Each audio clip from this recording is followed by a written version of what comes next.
Iran అధ్యక్షుడు Pezeshkian భారత పర్యటన ఖరారైంది. అంటే వచ్చే నెలలో సెప్టెంబర్ 12, 13 తారీఖుల్లో న్యూఢిల్లీలో జరగబోయేటువంటి బ్రిక్స్ సమిట్కు ఇరాన్ అధ్యక్షుడు పెజెష్కియాన్ రాబోతూ ఉన్నారు. ఇది అమెరికాకి ఎక్కడో కాలుతోంది డెఫినెట్గా. ఎందుకంటే ప్రస్తుతం మనం యుద్ధం జరుగుతోంది. అఫ్కోర్స్ ఇప్పుడు కాస్త శాంతించినప్పటికీ కూడా పూర్తిగా చల్లారలేదు. ఇరాన్, అమెరికా, ఇజ్రాయెల్ మధ్య. అఫ్కోర్స్ ఇజ్రాయెల్తో మనకు ఉండేటువంటి టర్మ్స్ మనకున్నాయి కాబట్టి ఇజ్రాయెల్తో మనకేం హెడేక్ లేదు. బట్ ఈ ఇరాన్ అధ్యక్షుడు భారత్కు రావడం అనేది డెఫినెట్గా అమెరికాకి ఎక్కడో కాలుతున్నట్టుగానే ఉంటుంది. ఎందుకంటే మా దేశంలో మేము వ్యతిరేకించే మా శత్రువుకి మీ దేశంలో ఇన్వైట్ చేస్తారా?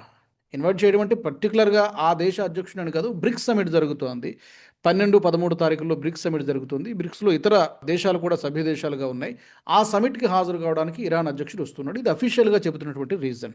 బ్రిక్స్ మాత్రమే కాకుండా ఇతర కారణాలు ఏమై ఉండొచ్చు? ఎందుకు ఇరాన్ అధ్యక్షుడు జియో పొలిటికల్గా ఈ పర్యటనకు ఉన్నటువంటి ప్రాధాన్యత ఏంటి? దాని గురించి మనం చూడాలి. ఎందుకంటే ప్రస్తుతం వెస్ట్ ఏషియాలో నెలకొన్నటువంటి ఉద్రిక్త పరిస్థితులు ఒక కారణం.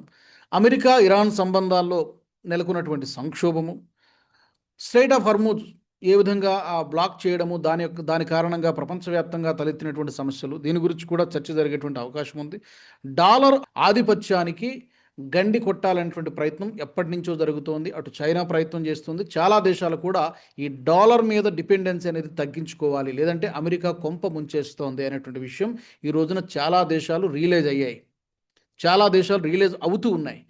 ఈ డీడాలరైజేషన్ అనే దాని గురించి ఇప్పుడు అదే చర్చ జరుగుతోంది. ఎందుకంటే ఇప్పుడు బ్రిక్స్లో ఇతర దేశాలు కూడా సభ్య దేశాలుగా ఉన్నాయి. ఏ దేశాలు సభ్య దేశాలుగా ఉన్నాయంటే బ్రిక్స్లో ఇప్పటికే Brazil, China, Egypt, Ethiopia, India, Indonesia, Iran, Russia, Saudi Arabia, south Africa and United Arab Emirates. ఇన్ని దేశాలు ఒకటే చోట భారత్లో సమావేశం అవుతున్నాయంటే డెఫినెట్గా అమెరికా వాడికి కంటగింపుగానే ఉంటుంది. ఎందుకంటే అమెరికా గత చాలా రోజులుగా నేనే సూపర్ పవర్ని, నేనే ఈ ప్రపంచం మొత్తానికి పోలీస్ని, నేనే బిగ్ బాస్ని అనేటువంటి వ్యవహరించినటువంటి తీరు ఈ రోజున చాలా దేశాలు డైజెస్ట్ చేసుకోలేకపోతున్నాయి, యాక్సెప్ట్ చేయడం లేదు. ఆ సుప్రిమసీని, అమెరికా సుప్రిమసీని యాక్సెప్ట్ చేయట్లేదు.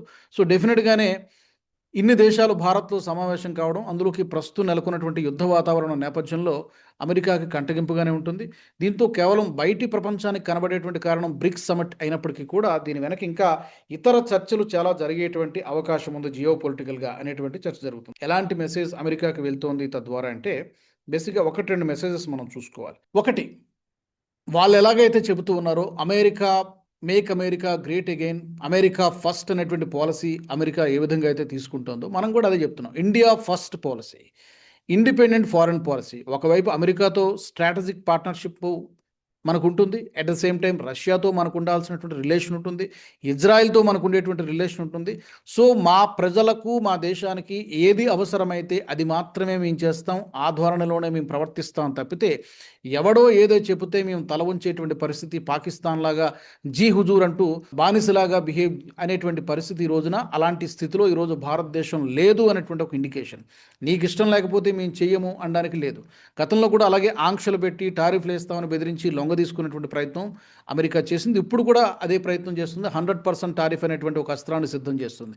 అయినప్పటికీ కూడా నువ్వు ఎన్ని టారిఫ్లు వేస్తావో వేసుకో, మేము భయపడేది లేదని చెప్పి చాలా స్పష్టమైనటువంటి మెసేజ్ మనం ఇస్తున్నాం.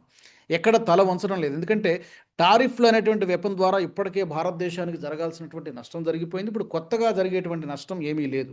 ఎందుకంటే ఇప్పటికే మనకు ప్రత్యామ్నాయ మార్కెట్లు దొరికేసినాయి కాబట్టి ఇక 100% టారిఫ్ వేసినా, 500% టారిఫ్ వేసినా కూడా పెద్దగా ఫరక్ ఏం పడదు. డోంట్ కేర్ అని చెప్తుంది వాళ్ళ భారతదేశం. కాబట్టి ఏమైనా నష్టం జరగాల్సి ఉంది అంటే కనుక అమెరికాకే నష్టం చేకూరుతుంది. అలాగని పూర్తిగా మనం అమెరికాని పక్కన పెట్టేస్తున్నామంటే కాదు. డెఫినెట్గా ఈ రోజున 142 కోట్లకు పైగా జనాభా ఉన్నటువంటి భారతదేశం అనేది అతిపెద్ద మార్కెట్.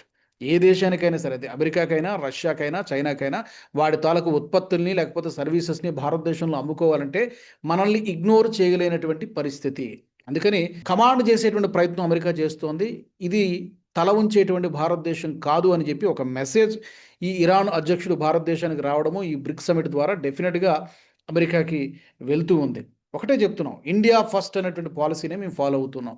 మాకు ఏది అనిపిస్తే అది చేస్తాం, మా దేశానికి ఏది మంచిదైతే అది చేస్తాం. కానీ అమెరికా వాడు చెప్పినట్టుగానో, లేకపోతే చైనా వాడు చెప్పినట్టుగానో, లేకపోతే ఇంకేదో దేశం చెప్తానో మేము వింటామనుకుంటే అది భ్రమ. ఇది మీ మైండ్ సెట్ ఫస్ట్ మార్చుకోండి అని చెప్పి యూరోప్ కంట్రీస్కి, అమెరికాకి కూడా మనం చాలా స్ట్రైట్గా ఒకటే మాట చెప్తున్నాం, కుండ బద్దలు కొట్టినట్టుగా.